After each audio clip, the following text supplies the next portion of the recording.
markant større efter de der mindre cykelbutikker og større kæder også er begyndt at sælge cykler med fastnavn fikst. Jeg synes jo bare, det er en cykel, som er lidt anderledes altså, i forhold til de andre. Altså, det er lidt sjovere at køre på, altså, hele den der følelse af, hvordan det er at køre på en banecykel. Ikke?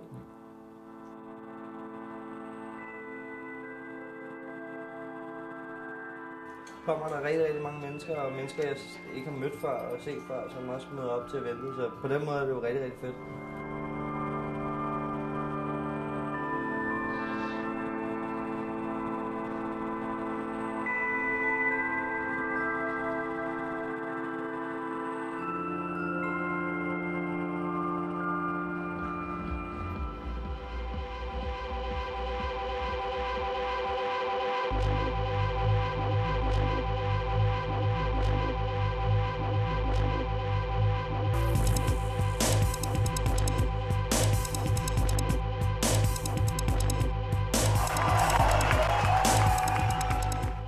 Special about this track is that it is very close, narrow, short.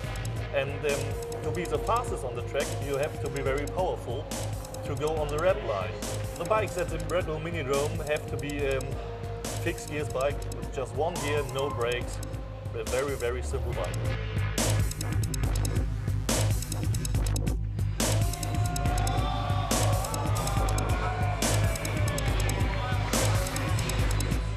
Ja, det er fedt, at et stort event som her, den her kan samle så mange forskellige fiksinteresserede mennesker i København. Jeg har aldrig set sådan noget her før.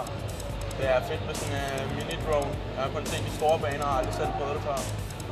Altså min teknik, da jeg kørte ned på banen, det var, at jeg tænkte, jeg skal bare give den fuld spade.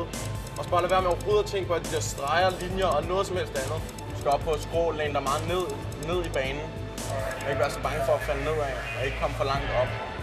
Det så meget svært ud, men efter man kommer i en rytme, så kører den bare.